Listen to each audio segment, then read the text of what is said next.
Back to certain. The reason being that in order to go to the moon, the decision was made, and this is actually the way space flight is practiced today, to get rid of as much hardware as you possibly can as soon as you can. That's why rockets drop off the first stage when it burns out. You don't want to carry an extra 100,000 pounds that you don't need. And then to be able to precisely locate anything in space that you need to rendezvous and dock with. That was because we were going to put a mothership in orbit around the moon, take an exploration vehicle from that ship, go down to the lunar surface, gather lunar soil samples, rocks, and all that. Then you had to come back and find that mothership in orbit around the moon where no one was coming home. And so in order to get that rendezvous and docking program, that was the entire purpose of the 12 flights of Gemini. So it was practicing finding things in orbit and maintaining authority over the spacecraft. Now, scientific objectives were minimal here. This is all about proof of hardware. Can we control this stuff in a manner sufficient that it doesn't kill us? That's the name of the game. Okay, so Gemini program, you'll notice here, for example, I'll just point this out. This is a heat shield. This is an ablation pattern, meaning you had materials that was covering the spacecraft that couldn't withstand re-entry. Okay? This stuff destroys itself. So the engineer said, well, why don't we use that to our advantage? Major problem. You can't get back into the atmosphere in the spaceship that's going to burn up unless you find a way to create a little matrix. If you look here, you'll see literally 1.5 million tiny little hexagons. They form a frame, honeycomb, within which you put a phenolic resin. That means you melt the plastic and you squish it into it. So then what happens when the spacecraft comes back, this stuff burns off, and as it burns off, it carries the heat with it in a controlled manner. By the time you're going slow, and you no longer need this ablation, the parachutes come out and you come down. So what they've done is they've turned this problem into a solution for themselves by letting the thing burn at a controlled rate. You can see the cross section here. And it burned for about 2 or 3 inches or so. Right. Apollo program. Notice these capsules are getting larger, so they're heavier in mass. As they get heavier in mass, you need more energy to put them in the orbit. The Mercury capsule is about 2,500 pounds as it's sitting there. The Gemini is about 5,000. This is about 13,500 pounds. 3-person capsule designed to go into orbit around the lunar surface. The exploration vehicle that went down to the lunar surface was attached to this. The astronauts would migrate between the two.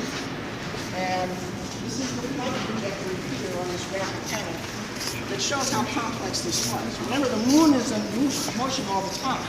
So when you're launching forward, you're not looking at it where it is in the sky. You're anticipating where it's going to be because you know how to predict its motion.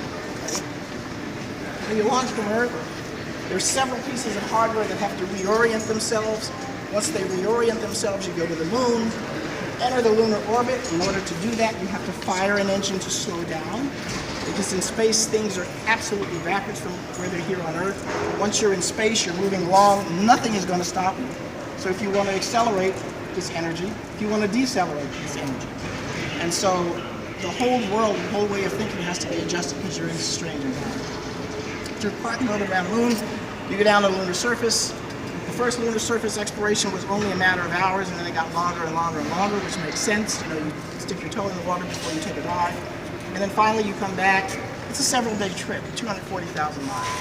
So, $25 billion was the estimated cost of the Apollo program, and you're looking at now an opportunity to go to Mars.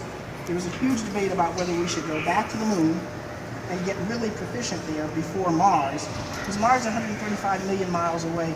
It is an enormously large step.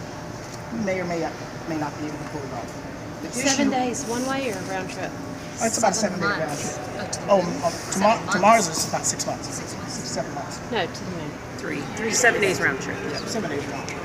You know, you stay a year if you want. It takes 2 hours. It's 240,000 miles. It's not that far. Mars is 6 months. And then the planets are out of line because Mars and Earth are in different orbits, so you can't come right back. You can't fly through the sun, so you've got to wait till you have planetary realignment. It's going to take 3 years to go there. So you got to be prepared for that. And you're really independent. I mean, you've crossed the threshold whereby if anything happens, you're absolutely on your own. So, keep in mind proof of hardware, single-use spacecraft. These were never used more than once. And the idea was to see if we could build the capability to control these various machines.